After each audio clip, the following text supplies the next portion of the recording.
These will go down very, very smooth. So after 3 or 4, you get fucked up. I didn't know you were allowed to curse, man. Yeah. I would have done that.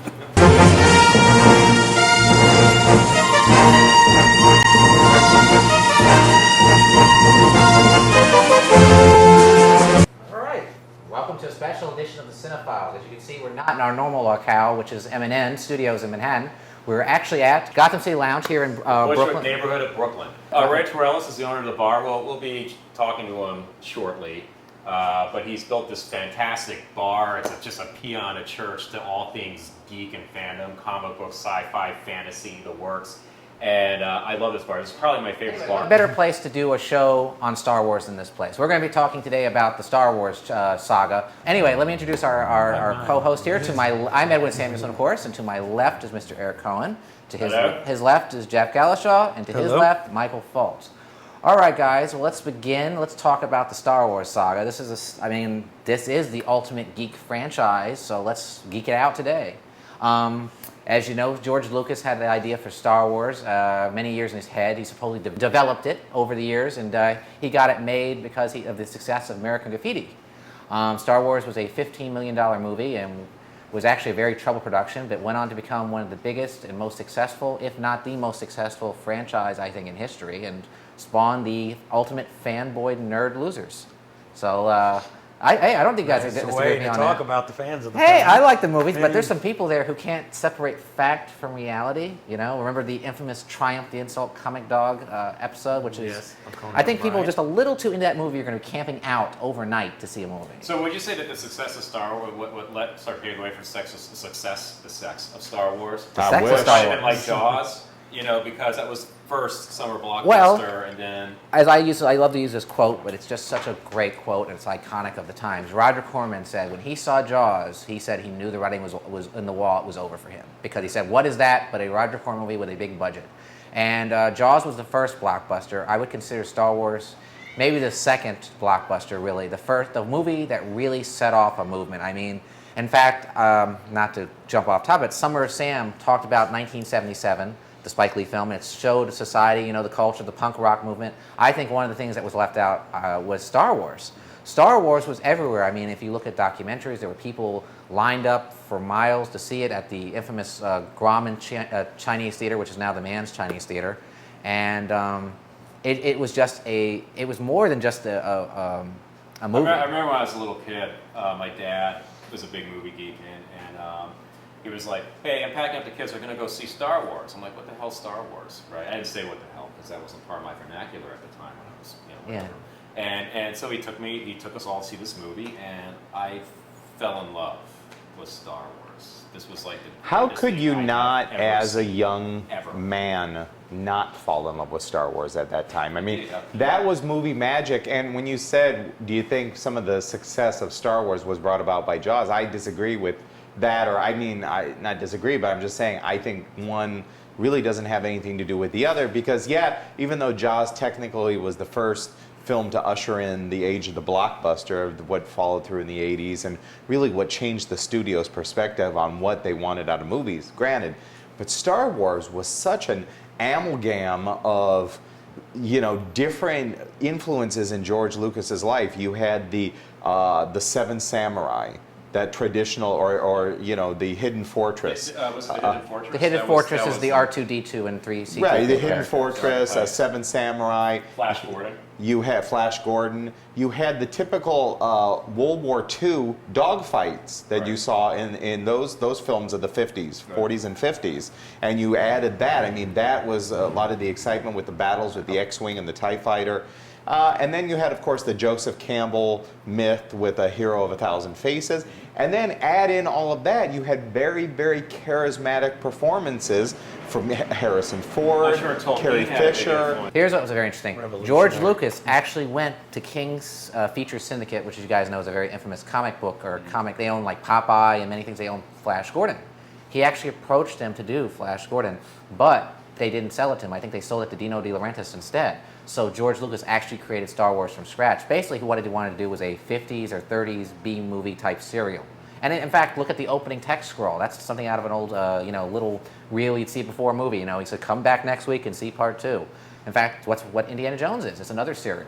George Lucas grew up with the serials and that type of filmmaking, and it shows in this film. I mean, but once again, it's a real a combination effort, because that scroll would be nothing without that John Williams score.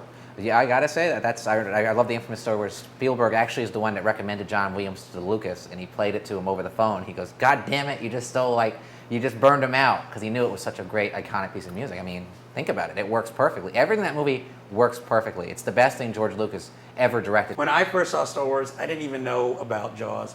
I was just all about Luke Skywalker, the Force, Darth Vader. I had all the little action figures. I had the sheets. And I just... You had the sheets too? Yes, oh, I had the I'm embarrassed to admit it too, yeah. Oh, I'm sorry. I was like The blue 5 ones. years old. Sorry. No, I had them too. I wasn't I'm thinking guilty. about, being cool in the future. I had the bedspread. See? It's just a movie, one of my favorite of all times. And, for a while there, I used to pick up brooms and use it as a lightsaber, swinging it in the air, fighting walls or whatever. I used to collect the Kenner die-cast. Mm-hmm. Oh God, you Oh, had those the too. Falcon. Yeah, those are awesome. Yes, I had most of those. I guess I had all. I grew up, when the first Star Wars movie that I grew up with was, not to go off topic, was Return of the Jedi. So that was the one when all the originals were released, and it was a big deal. I never forget. I remember waiting in hours to see it. And what adventurous-minded child did not want to be Han Solo? Everybody wanted to be. I was more of a Luke Skywalker. So was I. I was a Luke Skywalker. I was a Han I Solo was such a guy Han Solo. forever. I'm still a Han Solo guy. You're a Han Solo guy, yes. Han Solo, you can't tell what's going on. That's sick Cheech and Chong. Anyway, Or what's eat. interesting, and what's also interesting too, when we all saw this as kids, not only us four here, and I should also mention that one of our camera guys has to be maybe the biggest Star Wars fan. That would be one Brian Reynolds on camera one. But anyway. We'll have him come out later on and do a curtain call. Yes, cameraman. So, but us as kids were introduced to some awesome actors that we had maybe never seen before, such as Sir Alec Guinness, Peter Cushing, and the voice of James Earl Jones. James Earl Jones. Who is one of the... David Prowse physically played Darth Vader. But you can only give so James much Earl credit Jones for a lot of was- this. Well, hell, And a you lot should of see. this. I thought on the original You got to DVD. give voice acting. On the original DVD, on one of the DVDs, you can actually see David Prowse doing the lines in his British accent, and you really see how much James Earl Jones added to that And movie. what an amazingly classy thing to get Alec Guinness to play this part at the time. Think about the movie. Think about how he pitched this thing and how people are like, what? At the time, right? And he gets Alec Guinness to play, Obi-Wan Kenobi. Which he hated. by the way. Sir Alec Guinness. Actually, I read an interview where people were telling George Lucas that, this film's going to be crap, it's not going to make any money, blah, blah, blah. And it was Alec Guinness that sat him down and said, don't worry about it, this film has distinction. That was like a direct quote from Alec Guinness. What's funny is that when you look at the trailers for the movie, the original trailers from the Star Wars, they look awful. It makes it look like a really crap movie. In fact, Spielberg said they saw the preview in the audience and people just groaned. And he was really concerned for him, but he said he was shocked when... Peter Cushing? Peter Cushing is great. I Grand love him. Moff Tarkin. Yeah. The one thing we got to give George Lucas credit to is he created a film Last that film that he made.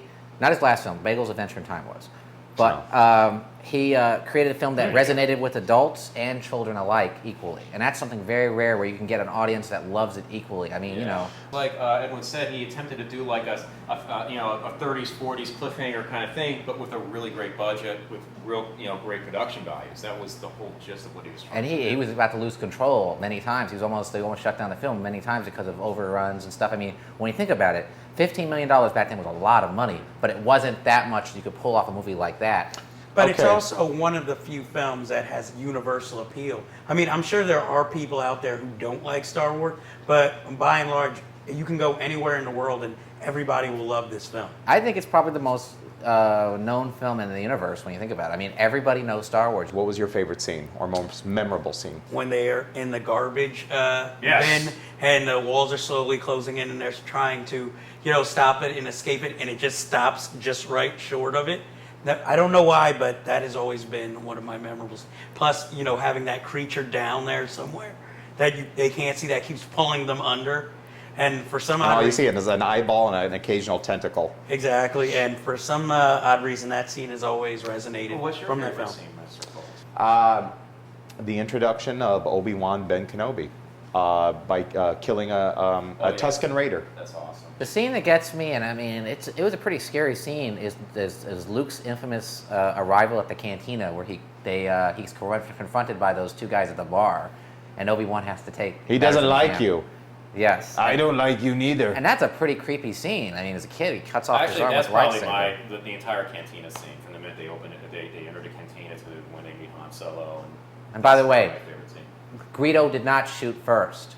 I want to make that clear. Well, everyone knows that though. I know, but George Lucas doesn't want us to believe that. From the minute they enter in there to the minute they leave, till like they leave. I mean, it's just such a I great love that movie whole, moment. and that's like really captured my imagination right there as a kid. It's like all the cool creatures, they're all hanging out drinking. You know what it reminds me So, too? It reminds me like of a scene out of Casablanca or something, and he does it so in his own it's like way. it's a western. Yeah, that's why I love Yeah, it. And it's like a saloon but it's scene. so original. You don't think of that when you see it originally. You just think, wow, this But is what do we great. think of Star Wars now? I mean, obviously we have fond memories of it, but in terms of the film, how does it hold up now in comparison? There's to some the whole things that are series? very clunky in it, and I'll Yeah. say the wipes. I don't mind the wipes. I like the wipes. wipes. Are a That's what little. he's doing. I It's would very say comic booky, but it's a little clunky too. it's the one that George Lucas. Obviously his strong suit is not screenwriting. No. We all it's agree. not. And you do. For me, there is some really clunky dialogue. I know it's meant to be a bit campy in a dialogue. It's meant to be simplistic, but it's clunky, not in a good way. What's that infamous scene where Luke goes, I was about to go get some power converters? You know, that infamous scene. Yeah, I'm just yeah. like, Uncle ooh. Owen. That's it. And a couple of things too is, some of the hairstyles are just a little too 70s, even though it's supposed to be a different A universe. lot of feathery hair. Especially Uncle Owen, you know. Well, the look, the visuals, the production values, I have absolutely no problem with. I think it's a masterpiece in that regard.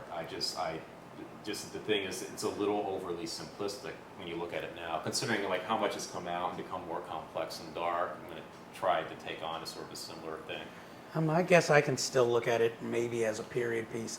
I still like everything in it. Nothing seems out of place to me. To me, it's the second best one. I agree. Of course, I it's agree. the second best one. I agree with you on that. I think Mike would agree with me on that one as well. I think I we agree all with agree you. on that one. Well, Well, let's talk about the best one. Well, then. let's just talk. One more thing we gotta say too. The original cut is the one that's far superior to the new versions that are out there. I don't like what George Lucas has done. I do like the introduction of the Jabba the Hutt into the movie, but everything else I think was really it should be available, the original, for everyone to see. I think you guys agree with me on that as well. Yeah. Well, the original cut had Jabba the Hutt as a fat Irish guy. Yeah, and they didn't have the special effects to pull it off, which I understand why you would. It was actually not supposed to be a fat Irish guy. It was supposed to be a yellow guy with a white beard. It's in the comic book. Yeah, the I comic saw a book. picture of it. And then they made it a fat Irishman, and then they made him into a giant slug. I think they should definitely put the original cut out with a better version for everyone to see, because it is the best one. I think you guys agree. I don't like monkeying classics. Sequel, perhaps, was one of the most anticipated films of all time, and that is The Empire Strikes Back. And I have to say, this one, as we all agree, is far superior. And I think the original. the best sequels ever It's made. the best sequel. It is the Godfather 2 of science fiction films. It is far superior because number one is you have a better writer who's writing it, which is Lawrence Kasdan, who wrote Indiana Jones, the first one. And a fairly unknown and let's director not- in Irvin Kershner. And let's not forget Irvin Kershner, who was actually, I believe, he's Well, film school teacher. He wasn't an unknown director. He was a working man. So he did a lot of stuff in the '60s. He did a lot of TV. I mean, he was a director for.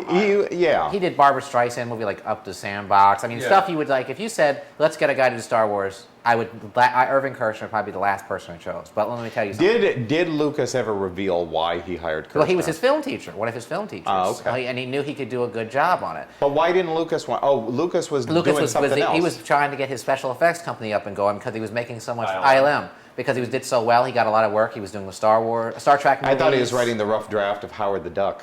Ooh, don't even mention that one.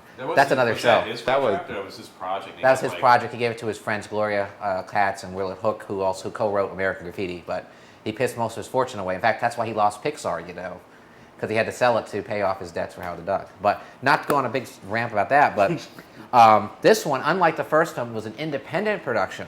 George Lucas financed it himself, and it was actually a very substantial increase in budget. And there was a lot of problems on the film. In fact, he almost lost financing for the film because it really went over budget. It was over $35 million, I believe. Empire Strikes Back. Yes, which is more than double the budget. But let me tell you, the money is on the screen. It is a beautifully shot film. In fact, the scenes in Cloud City with Lando Bespin. Calrissian. Wonderful, and the scenes with Yoda and Luke Skywalker have become so parodied, in other films because they're like out of the old movies, like the Japanese films where the master, the student goes to seek the master. That was so. I wasn't surprised that Luke Skywalker turned out to be Darth Vader's son.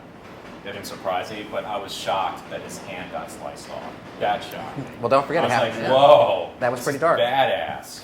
No, Well, I was shocked that they froze Han Solo, but yet he was still alive. Yeah, that too. I was That's one of disturbed by my That was Very- so It was depressing very to me. Those scenes were fairly shocking, but the one that still is in my head is when Han Solo goes and finds Luke and he slices the creature open and the organs start coming out so he can use, the body to warm Luke. I guess since I was still a kid, that was so graphically violent that it was shocking to me. It wasn't like I didn't like it, but that to me is the scene that still stays in my mind. The other ones are still fairly shocking also, but that one is the one that sticks into my mind. I thought they smelled bad from the outside. Well, I think one of the great strengths of Empire Strikes Back, there's two in my mind. The different worlds we see that Lucas introduces us to. The Dagobah system, the Bespin Cloud City, the ice planet Hoth.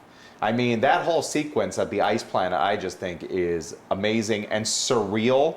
A great battle scene. Why would the AT-ATs have to be one of the strangest battle machines in the all little of movie walkers, history? right? Like the big giant, like mastodon. They're called Imperial Walkers. Yeah, one of the great little scenes that I love from the ice planet Hoth is, and as a kid, your mind is just boggling at this because it seemed to me that the most powerful weapon in the universe was one of the Imperial Star Destroyers. So what do the rebels think up? An ion cannon that can actually shoot one of the Star Destroyers from space. That's insane that they have a cannon planet side that can destroy a Star Destroyer. You know what's so funny? That You know what's so- is Maybe into like the technical details dude, of this imaginary Jeff, you world. got a I great love thing. it. Doesn't he sound like the guy in Clerks talking about the union workers now? Exactly. And he hates His Kevin favorite Smith. movie.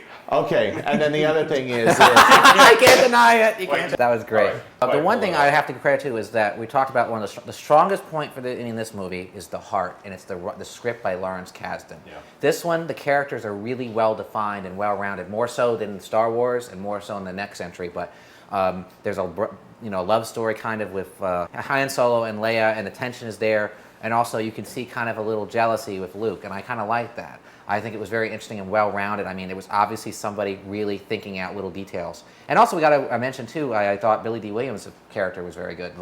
He was actually, they said, was introduced into the series to give a more color into the universe. And that was the As a most. traitor. And in that movie, that's where his character was the most interesting, because then his character just kind of. Yeah, it's It's crap. just in the background. Yeah, of it was in next the one. movie. Yeah. Interesting trivia note, the original Star Wars poster did not have Lando Calrissian on it. It was actually recalled, and they put him on it because people complained. And my friend Don actually has the original Empire Strikes Back poster. And Wow. so, see, it's still racist. Yes, it is. That's a Lando cool-looking Calrissian as guy. a character sells Han Solo out. You think, oh, gee, he's a douchebag. And it turns out, no. He's actually doing what he's doing to protect his people, and he's really the hero of this thing. Edwin, favorite scene out of Empire? God, there's just so many, but you know what the scene I that's love? hard. Actually, I have to say it's the little train that could scene, which I love. And the scene is where Luke is told to take the wing fighter out of the bog when it sinks, and he goes, "I can't do it, Master Yoda." And Master Yoda shows him his powers. Also, I have to say the scene that I really love is where Luke finds out that Yoda, when he thinks he's just this little hermit, is actually the Jedi Master. But no, the arrival where you see Yoda come and you think he's just this little hermit, like who the hell is this little guy stealing all of Luke's food? And he goes, "Oh crap," and eats it. And Luke finds out he's animatronics. actual Yoda, and he's shocked. I was just as shocked as he was. And we got to give credit. The puppet Yoda and the voice acting by Frank Oz, voice acting that was really phenomenal. In fact, I got to say, if you Just could like give- James Earl Jones as Darth Vader. Yeah, and if you could give an Oscar for a vocal performance, I would give it to Frank Oz. That character. And at the time, I was like, that's Ozzy Bear. I was thinking the same thing. On old Fox. And Miss Piggy. Yeah. And then I kept, and it's like, and the thing too is like it's amazing. I think Frank Oz has became a pretty good director in his own right. I love the whole dynamic that develops between Han Solo and Princess Leia, because prior to that, I was convinced that Princess Leia and Luke Skywalker were going to get together. But I was like, Han Well, of Solo course, and because they Princess- shared that kiss at the end of Star Wars and the swing across the bridge. and I guess somewhere between Star Wars and Empire Strikes Back, they changed the concept and like, let's make them brother and sister. you know, and then they decided Let's to focus creep on everyone Hanson out. also. But I like that. I thought it was a nice twist. I thought it was a nice twist, and I thought they had a really good dynamic. I would say that everything on you know, the whole battle sequence. And you know what, I really just find myself, I wouldn't say it's my favorite thing, but the most memorable thing is Luke Skywalker, he'd rather commit suicide than accept the dark side. You took my favorite scene. And, That was and what the I was whole going to thing- say. And I would say that the entire movie, that's where the special effects are somewhat the weakest. You can see the matte problems, you know, with him Well, falling. I actually thought it was. I see what you're saying, but it was done with still Matt. emotionally, it was such a powerful scene, and he's just hanging there at the end. Well, you're And- focusing on him and Right. not the background because that's the emotion. That's the thing. Well, it was that really matte- resonates it was- with me for it some was reason. matte I don't know if it's paintings. my favorite moment, but it resonates with me the most. It was matte paintings and mirrors, And I and it gotta was say, still very. It was more effective than. we got to say one more thing Exactly. too. The best performances by the entire cast in this film because they're given the most material to do. It is the best performances, the best written one of the entire series. Best directed and best I would special say best effects. directed as well. And best special effects. I do say they are the best. Okay. What about you, Jeff? I'm sorry. Well, no, Eric pretty much You spoiled have another my scene? favorite scene. You have another scene that you like? We've mentioned so many. I love them all. But I guess I will have to go with opening up this. What was the creature name? The Wampa. Oh, the Wampa. In the cave? The ice cave. Yes, and using the skin to warm up Luke Skywalker. But also, I did really enjoy, I guess, Luke Skywalker's attempted suicide down what seemed like an endless, pit. Then he's finally just hanging on, with that one arm. And I just found that one of Thank the most God memorable. for those TV antennas, huh? I guess back then, yes. Yeah. What about you, Mike? I have three little ones, three little scenes that I just love. They're so precious to me. When Han Solo and Chewbacca go to take out the Imperial droid that's looking for the rebels, and Han Solo also rescues Luke Skywalker. But I love Chewbacca taking out the droid. Second scene would be the introduction of the bounty hunters, including Boba Fett. You had Bosk, you had IG-88, you had this like, what would you say, rogues gallery of these really interesting guys. Never seen before in any of the films again, but you get this like brief glimpse of these strange guys. The Star Wars Christmas special came out just before Oh. Empire Strikes Back came out. Oh. And they devoted all this time to like Boba Fett, this like cartoon. Frizzy's at And I 11. thought he was like going to be the coolest character ever introduced in the Star Wars universe. And then they put on Empire Strikes Back is on, and he's there for like 5 seconds. And you're like, okay, Well, so they're going to tell us more about him in Return of the Jedi, and they kill him off. Definitely the best hour and the best movie. Absolutely. Return of the Jedi. Now, Return of the Jedi. Actually, this is AKA the Revenge of the Jedi. Revenge of the Jedi. The film was originally called Revenge of the Jedi. In fact, Lucas said is because that Jedis don't seek revenge. But however, this was actually done for a different reason, to stop counterfeit merchandising of materials, because people put out the shirts and it's like, oh no, the movie's not Revenge of the Jedi anymore. It's Return of the Jedi. It should be noted that George Lucas did pioneer the whole idea of merchandising. Yes, and he did. controlling all the rights of all merchandising. They which said- is where yeah. he's made the bulk of his money from. More of his money's come from merchandising. In fact, I think in that great movie Spaceballs, which I'm a big fan of, they actually make fun of that, and they do Yes, they a do. great job of Which merchandising. we talked about in our Mel Brooks episode. I remember when Return of the Jedi came out. The day before it came out, I ran to May my 22nd, 83. I went to the comic book store and picked up the Return of the Jedi Marvel Super Special and read the whole thing before I saw the movie. Is it the one that has the picture of the Yeah. lightsaber? I had it. I have the Marvel Super Specials to all the Star Wars stuff. I remember when it still came have out. This was the film where I came of age. I was a youngster and I was old enough, and it was a big event, and I was like, "Ooh, I want to see it," because everyone had the toys. I knew more Star Wars from the toys. The best one was Empire Strikes Back. That was going back, Mark. The best Marvel Super Special was that one because the artwork was the best in that one. God, you guys are comic book guys, I was about to say. just like on The Simpsons. Uh, Oh, where's your Hawaiian Gotham shirt? City Lounge, We're here. my favorite bar in all of New York City. But I remember lining up on 86th Street to see it, and I saw it, and as a kid, you love everything. I really didn't like Return of the Jedi. I can't lie to you. I liked it at the time, but it doesn't age well. It is a No, very it doesn't. piss poor continuation of the first two. As a film, maybe it's decent, But the problem is that it suffers from what I'm going to call the Lucas syndrome, which he on this film he started with a disease, which was aiming for younger generations of children. Well, see, that was my main problem with the film. Now, I remember this is the film. Interestingly enough, I saw the most in theaters because I saw it remember 3 times. each full. No, actually, I saw it 4 times. Wow, that's impressive. Because I remember each of my family members didn't know what to do, so they just keep taking me to see this film. And at the time, I liked it, and I agree. As you get older, you start seeing the problems. But the thing that also, I guess, clicked with me when you were talking about how, like, Lucas almost went broke, but this film seems to be also the film where he was really trying to make creatures for merchandising Purposes? purposes, because the Ewoks are just, it's like really ugly teddy bears, and, you know, they take up half the story. I mean, there are strengths Do you to know the if film. anybody bought an Ewok toy? I don't know if anybody. I'm Yes. embarrassed to tell you this. Yes. I'm My embarrassed sister. to tell you this. I had one. I'm embarrassed to tell you this, guys. My sister, who was a little kid at the If time. I can find this picture, I just had it a few days ago. This is really embarrassing. You know how like had all the shirts?